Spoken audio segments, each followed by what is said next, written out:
Assalamualaikum warahmatullahi wabarakatuh. Selamat pagi anak-anak, bertemu kembali dengan Ustadzah. Pada hari ini kita memasuki tema yang baru setelah kita menghabiskan 3 minggu kemarin tema 3, kita masuk ke tema yang keempat. Di sini kita akan belajar tema 4, subtema 1, pembelajaran yang pertama. Ustadzah harapkan apa yang menjadi kewajiban dan tanggung jawab kalian di tema 3 sudah terselesaikan dengan baik, sehingga kita bisa memasuki tema 4 dengan tanpa beban dan kita bisa melaksanakan pembelajaran dengan baik. Baik, untuk pembelajaran hari ini kita akan membahas 2 pokok bahasan. Yang pertama adalah sistem peredaran darah pada manusia dan juga menentukan sampiran dan isi pantun. Kita mulai dengan yang pertama adalah sistem peredaran darah pada manusia. Yang ada di depan kalian ini adalah gambar peredaran darah manusia. Di situ ada 2, yaitu peredaran darah kecil dan peredaran darah besar. Perhatikan, untuk peredaran darah kecil itu adalah darah dari tubuh masuk ke jantung, kemudian dia masuk ke paru-paru, kembali lagi ke jantung. Ini yang disebut dengan peredaran darah kecil. Sedangkan peredaran darah besar itu dari jantung di sebelah kiri, dipompa keluar ini ke seluruh tubuh, kemudian kembali lagi ke jantung. Ini peredaran darah besar. Kita akan membahas lebih lanjut di sini. Perhatikan, mengalirnya darah di dalam tubuh disebut sistem peredaran darah. Sistem peredaran darah dalam tubuh itu terbagi menjadi 2, yaitu peredaran darah kecil dan peredaran darah besar. Peredaran darah kecil itu dari bilik kanan, masuk ke arteri pulmonaris, paru-paru, lanjut ke vena pulmonaris dan serambi kiri. Atau secara sederhananya kita bisa menyebut bahwa peredaran darah kecil yaitu darah dari jantung ke paru-paru kembali ke jantung. Sedangkan peredaran darah besar yaitu dari bilik kiri kemudian ke arteri besar atau aorta, arteri, seluruh tubuh, vena, dan serambi kanan. Atau secara sederhananya kita bisa menyebut peredaran darah besar ini berasal dari jantung sebelah kiri kemudian ke seluruh tubuh kembali lagi ke jantung sebelah kanan. Ini adalah peredaran darah besar. Perhatikan gambar yang ada di depanmu, perhatikan arah panah yang ditunjukkan. Untuk yang tanda panah hitam, itu berarti aliran menuju ke jantung. Setelah itu dia menuju ke paru-paru, keluar dari paru-paru menuju lagi ke jantung, dari jantung dipompa keluar. Ini perhatikan ya arah panahnya, masuk ke jantung, kemudian ke paru-paru, keluar, masuk ke jantung bagian kiri, dipompa keluar seluruh tubuh. Inilah yang namanya peredaran darah manusia, meliputi 2, peredaran darah kecil, jantung bagian kanan, paru-paru, jantung. Ini peredaran darah kecil. Dari jantung bagian kiri, kemudian lanjut ke seluruh tubuh, ini peredaran darah besar. Kita lanjutkan. Darah. Darah terdiri dari cairan yang disebut dengan plasma darah dengan persentase yaitu 55% dan sejumlah butiran yang disebut dengan sel darah dengan persentase 45%. Sel-sel darah itu terbagi menjadi yang pertama adalah sel darah merah atau eritrosit, yaitu mengandung hemoglobin yang berfungsi mengikat oksigen dari paru-paru serta membuat warna merah pada darah. Yang kedua adalah sel darah putih atau leukosit, yaitu berguna untuk membasmi kuman-kuman yang masuk ke dalam tubuh.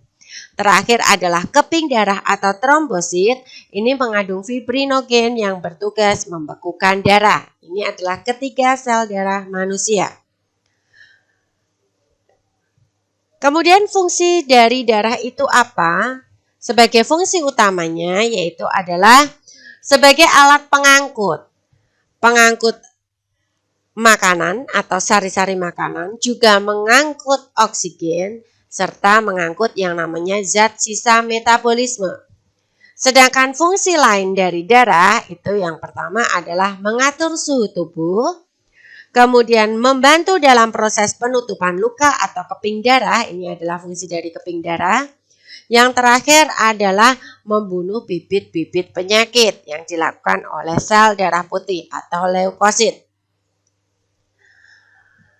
Dalam sistem organ peredaran darah ini meliputi 3 organ. Yang pertama adalah jantung. Tentu anak-anak sudah tahu ya yang namanya jantung. Ini adalah penampakan dari sebuah jantung. Kemudian yang kedua yang merupakan organ peredaran darah adalah pembuluh darah. Ini ada di seluruh tubuh kita dari ujung kepala sampai dengan ujung kaki ini ada pembuluh darah. Kemudian yang ketiga yang tentu saja adalah paru-paru. Ini paru-paru manusia. Ini adalah ketiga organ peredaran darah manusia. Kita mulai dari jantung, kita akan membahas jantung. Jantung adalah organ tubuh manusia yang berfungsi memompa darah ke seluruh tubuh. Jantung tersusun atas kumpulan otot-otot yang sangat kuat yang disebut dengan miokardium. Perhatikan ini adalah jantung. Perhatikan di sini jantung ada 4 bagian. Di sebelah kanan ini yang atas adalah bilik kanan, kemudian ini adalah serambi kanan. Ini bilik, ini serambi. Kemudian yang ini adalah bilik kiri dan ini adalah serambi kiri. Antara bagian kanan dan kiri jantung dibatasi oleh sekat jantung yang disebut dengan katup jantung. Jadi di antara kanan dan kiri jantung ini ada disebut katup jantung. Kemudian katup jantung ini berfungsi untuk mencegah bercampurnya darah yang mengandung oksigen dengan darah yang mengandung karbon dioksida. Jadi jika darah itu berada di bagian kanan jantung, ini dia mengandung karbon dioksida. Jadi masih merupakan darah kotor. Kemudian dipompa ke paru-paru seperti tadi peredaran darah. Dan ini ada pertukaran antara karbon dioksida dengan oksigen yang terjadi di alveolus. Keluar dari paru-paru menuju ke jantung bagian kiri ini sudah menjadi darah bersih, yaitu darah yang kaya akan oksigen. Baru siap diedarkan ke seluruh tubuh yang merupakan peredaran darah besar. Jantung memompa darah dengan cara berkontraksi dan berelaksasi secara bergantian, sehingga jantung berdenyut, mengembang, dan mengempis. Selanjutnya adalah pembuluh darah. Ini adalah 2 pembuluh darah yang ada di tubuh kita, yaitu pembuluh darah arteri atau pembuluh darah nadi, nama lainnya, dan pembuluh darah vena atau nama lainnya adalah pembuluh darah balik. Pembuluh darah itu merupakan saluran tempat mengalirnya darah dari jantung ke seluruh tubuh dan dari seluruh tubuh kembali ke jantung. Jadi ini darah itu mengalir di dalam pembuluh darah. Pembuluh nadi yang paling besar itu disebut dengan aorta.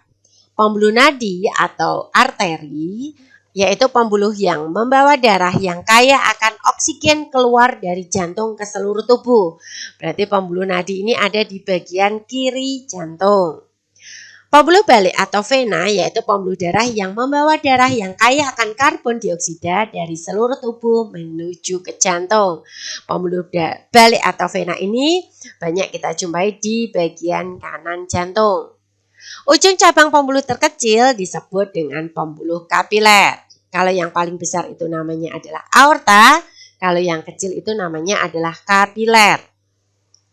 Nah, perbedaan antara nadi dan vena ini kita bisa lihat dari mulai tempat. Kalau nadi itu agak tersembunyi, sedangkan vena ada di dekat permukaan tubuh. Dindingnya nadi itu tebal dan elastis, sedangkan dinding pembuluh vena itu tipis dan tidak elastis. Aliran darah pembuluh nadi itu meninggalkan jantung, sedangkan pembuluh vena itu menuju ke jantung. Denyut yang dirasakan itu oleh pembuluh nadi, sedangkan pembuluh vena denyutnya tidak terasa. Pada pembuluh nadi, katup satu pada pangkal jantung, sedangkan pada vena, katup banyak di sepanjang pembuluh.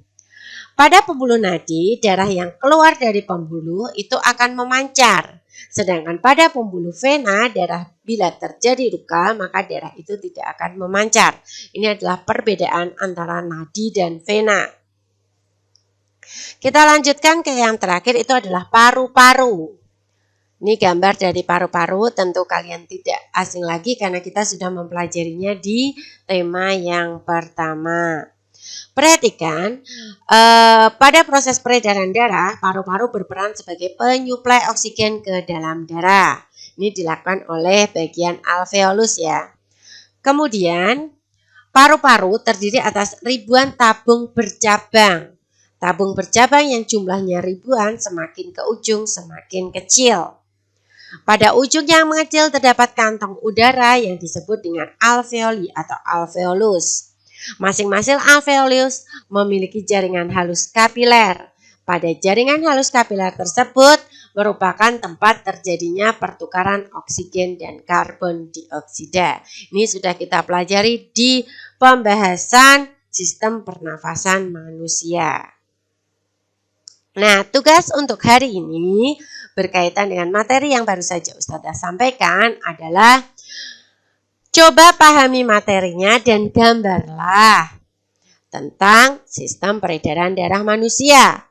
Kemudian tuliskan keterangan gambar yang kamu buat, yaitu tulisan berupa cara kerja sistem peredaran darah manusia. Ini yang harus kalian gambar, bentuknya seperti ini. Ini adalah sistem peredaran darah manusia.